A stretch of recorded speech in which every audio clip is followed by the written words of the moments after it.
Bonjour, bienvenue sur le plateau de Village Semences au Salon International de l'Agriculture. Ravi de vous retrouver sur le plateau de Semences Mag et nous allons parler aujourd'hui d'agri-bashing. Alors c'est vrai que le phénomène n'est pas nouveau, mais on a l'impression que depuis quelques années, il s'amplifie.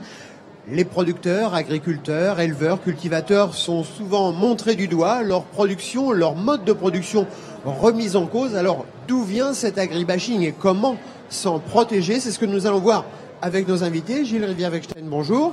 Bonjour. Vous dirigez la lettre d'information agriculture et environnement. On peut dire que vous traquez les fake news et aussi vous êtes le créateur de l'expression agribashing. C'est ce que j'ai découvert effectivement dans un article paru dans Le Monde assez récemment. C'est une enquête qui a été faite par Stéphane Aurel. Elle a essayé de retracer l'historique. Et effectivement, le terme agribashing, je l'ai utilisé pour la première fois au Salon de l'Agriculture en 2016. Et ensuite, je l'ai utilisé beaucoup sur mon compte Twitter. Et petit à petit, le terme a fait son chemin.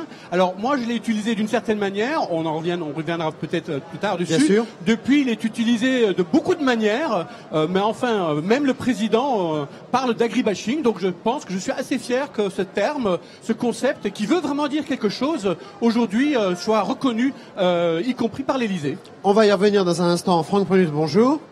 Bonjour. Vous êtes directeur de la communication du groupement national interprofessionnel des semences, donc vous représentez les producteurs de semences. On peut dire que c'est un secteur aussi qui est régulièrement attaqué.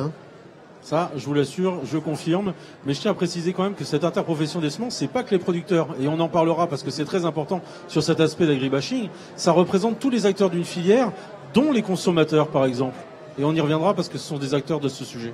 Oui, et d'ailleurs, quand on parle d'une interprofession des semences, il y a effectivement des grandes entreprises, mais il y a aussi les multiplicateurs, par exemple les agriculteurs multiplicateurs de semences, qui sont des agriculteurs à part entière. Complètement. 50 000 personnes qui travaillent dans cette filière. Donc effectivement, vous avez ce qui est habituellement le plus connu, qui sont les semenciers, qui sont 70 entreprises, dont la plupart sont des TPE et des PME, soit dit en passant, et sur lesquelles il y a aussi plus de 18 000 agriculteurs dont le métier est de produire les semences, mais aussi des entreprises de commercialisation. Tout le monde est allé un jour dans une jardinerie pour acheter son sachet de radis. Ça fait partie aussi de la filière semences. Alors Gilles, je voudrais qu'on revienne sur l'agribashing. Je disais en introduction que c'est pas finalement nouveau pour les plus anciens d'entre nous qui connaissent et qui ont fréquenté les allées du salon de l'agriculture depuis des années. Ça fait des années qu'on en parle. Ça fait des années d'ailleurs que, comme par hasard, juste avant l'ouverture du salon de l'agriculture, il y a des sujets qui sortent. Là, on a eu L214 avec un abattoir quelque part en province. C'est pas innocent, mais j'ai l'impression que ça s'amplifie. Oui, alors il faut revoir ce que c'est que l'agribashing, parce que il faut pas mélanger l'agribashing avec la critique contre l'agriculture ou des gens qui sont pas nécessairement d'accord avec un certain modèle agricole. Ça, c'est pas de l'agribashing. Enfin, je veux dire, toute personne qui est opposée à votre opinion, il fait pas de l'agribashing. C'est pas du tout ça l'agribashing. Quand moi j'ai développé ce terme agribashing, ce que je voulais dire par là, c'est de mettre en cause de manière systématique, continue, répétée, avec des arguments mensongers, une profession ou un segment de la population. C'est cette mise en cause systématique, répétée, avec des arguments qui sont mensongers. C'est ça qui est de l'agribashing. C'est pas simplement dire, moi, voilà, votre modèle agricole, je préfère un autre. Non, c'est quand on ment systématiquement. Et là, en revanche, ça, c'est quelque chose qui a été amplifié depuis quelques années, qui sert des intérêts aussi. Certains intérêts de business font de l'agribashing de manière volontaire pour orienter une part des consommateurs vers d'autres productions, vers d'autres modes de consommation. C'est par exemple ce qui se passe en ce moment avec les abattoirs notamment et avec le mouvement vegan dont on sait qu'il est en partie financé par des industriels de la viande de synthèse. Par exemple, et c'est surtout le fait, je prends un exemple, dans le monde agricole, ce qui a été très très mal vécu, ce n'est pas simplement le fait qu'il y a eu une émission sur France 2 mettant en cause l'agriculture avec dans leur envoyé spécial, c'est la répétition de ces émissions, c'est-à-dire qu'il y en a une autre, une troisième, une quatrième, et dans lequel les arguments qui sont mis en avant sont mensongers. C'est-à-dire que quand vous prenez le temps, la peine d'aller voir les gens qui font ces émissions et de leur expliquer la réalité, Ils vous écoutent pas parce que c'est pas leur sujet. Leur sujet, c'est de mettre cette mise en cause d'un modèle agricole particulier. L'agribashing, ce n'est pas une critique, c'est la mise en cause systématique avec des arguments mensongers. Et ça, oui, c'est un vrai business et ça fait beaucoup de mal aux agriculteurs parce que ils se sentent accusés à tort de choses qu'ils ne commettent pas. Donc c'est tout à fait inadmissible et je suis très content que les pouvoirs publics dorénavant ont décidé de dire halte à l'agribashing. Alors Franck Prulus, d'après vous, à qui profite le crime? Qui a derrière? Je suis pas sûr qu'il y ait forcément à chaque fois les mêmes personnes déjà. Et puis bien souvent, ça se construit sur de l'ignorance. Il y a un terreau qui est relativement facile. Après, il peut y avoir des acteurs qui utilisent ce levier, mais il y a avant tout un terreau relativement facile qui est la méconnaissance aujourd'hui de plus en plus profonde par les consommateurs, par les citoyens, de ce qui se passe réellement au sein d'une ferme, tout simplement. La méconnaissance est très forte de l'acte de production agricole. Soit on est catalogué, le monde agricole est catalogué dans un schéma de multinationales, de world company, à la solde d'actions qui sont considérées comme peu louables, soit on retombe dans une image de Martine à la ferme, si je puis dire, alors que la réalité de l'agriculture, c'est exactement une troisième chose, c'est une troisième voie qui est peu connue. C'est pour ça qu'il faut continuer absolument à casser, à déconstruire ces mythes pour montrer la réalité de ce qu'est l'agriculture. Pour nous, notre idée fondamentale, c'est que plus on présentera l'agriculture telle qu'elle est, plus on arrivera à la faire connaître, et c'est la raison de notre présence au Salon de l'Agriculture, plus on fera témoigner des agriculteurs sur leurs pratiques, plus on arrivera à casser cette facilité qu'ont certaines personnes à utiliser ces leviers négatifs pour faire de l'agribashing. Alors, vous le disiez, Gilles, des messages qui reviennent régulièrement, toujours les mêmes, qu'on martèle et qui finissent par devenir, dans certains esprits, une vérité. Comment on peut lutter contre ? Comme vous venez de le dire, ça veut dire qu'il faut communiquer, il faut que le monde agricole reprenne en main la communication, avec d'abord un premier message qui me semble être un message très fort et qu'il faut véritablement marteler et que les gens ne savent pas. C'est que l'agriculture française, si on prend l'agriculture française de la fourche à la fourchette, donc l'ensemble, on a le meilleur mode d'alimentation du monde. C'est reconnu par The Economist, c'est reconnu par beaucoup d'autres instituts. Il y a la plus belle agriculture du monde. En gros, si vous voulez, c'est comme si sur votre enfant, il revient chez vous de l'école, il a un 19 sur 20. Et vous commencez à lui flanquer une baffe en lui disant c'est pas bien. Non, certes, on peut avoir un 20 sur 20, mais l'agriculture française, c'est déjà 19 sur 20. Donc cette autocritique permanente, il faut cesser. Il faut cesser cette autocritique, il faut aller avec la réalité. La réalité, c'est que les producteurs français et l'alimentation française est de loin l'une des plus saines qu'on a dans le monde. Toute personne qui vous dit autre chose ou qui vous laisse entendre autre chose fait de l'agribashing. Mais alors le problème, c'est qu'à une certaine époque, effectivement, on avait des parents, des grands-parents, des arrière-grands-parents qui connaissaient, qui venaient même du monde rural. Aujourd'hui, on en a moins. Et les gens à qui on fait confiance sont plutôt des scientifiques, sont plutôt des chercheurs, parce qu'il y a une certaine aura autour de la fonction. Et ces gens-là, quelque part aussi, parfois, mentent. Oui, mais je pense que aujourd'hui, quand vous regardez la profession pour laquelle les gens ont le plus confiance aujourd'hui, et ça se remonte, ça se confirme chaque année au Salon de l'Agriculture, c'est le monde agricole. Le monde agricole, 85 à 87% de la population ont confiance dans le monde agricole, dans les agriculteurs. Donc cette confiance-là, c'est sur cette confiance-là qu'il faut communiquer, parce que si c'est les gens qui font ce métier expliquent leur métier, ils auront un répondu beaucoup, beaucoup plus important que si un scientifique vient avec une étude scientifique montrant que. Non, et puis de toute manière, soyons clairs, la preuve, elle est où? Elle est dans notre assiette tous les jours.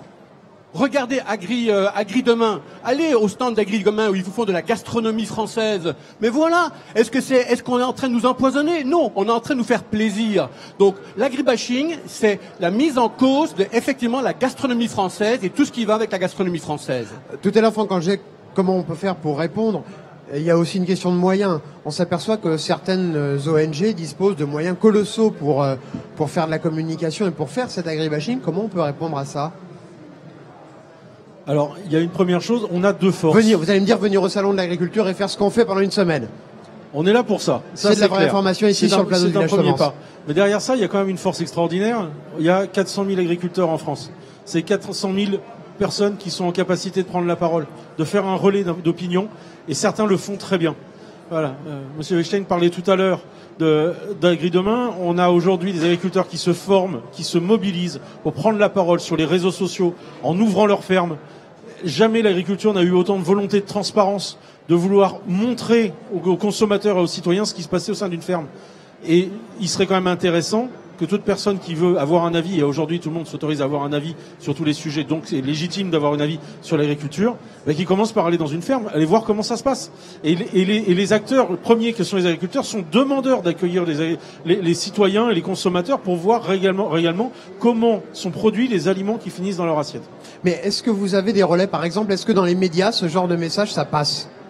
Aujourd'hui, dans les médias, on écoute plutôt parfois les chercheurs, plus ou moins crédibles, mais ils sont chercheurs, donc on les écoute.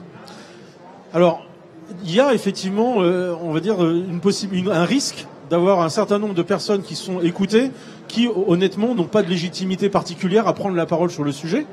D'où le fait d'appuyer d'autres preneurs de parole.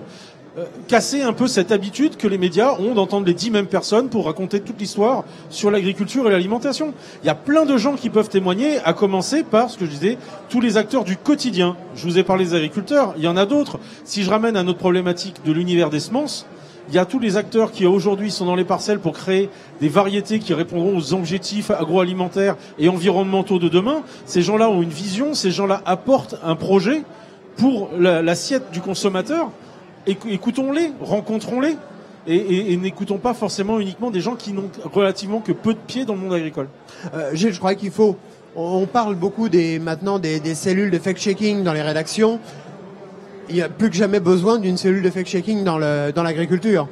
Oui, mais vous savez, la mode des fact-checking, elle fait en sorte que maintenant on fait du fact-checking de fact-checking aussi, parce que c'est pas parce que quelqu'un vous dit je fais du fact-checking qu'il dit la vérité non plus. Donc il faut faire très attention à tout ça. Mais pour répondre à votre question de tout à l'heure, je pense qu'il y a de plus en plus de journalistes qui aussi ont pris conscience que finalement on est allé trop loin en mettant finalement tout sur le dos du monde agricole. Et moi, ce que je vois, c'est que beaucoup de confrères, ils sont comme la population. Ils veulent comprendre, ils veulent savoir, ils veulent se renseigner. Donc la balle, elle est dans le camp du monde agricole. Le monde agricole doit prendre cette communication, doit communiquer, et avec ça, il y aura absolument aucun problème. Dans dans quelques années, on aura rétabli un dialogue tout à fait constructif et positif, tout simplement. Vous croyez?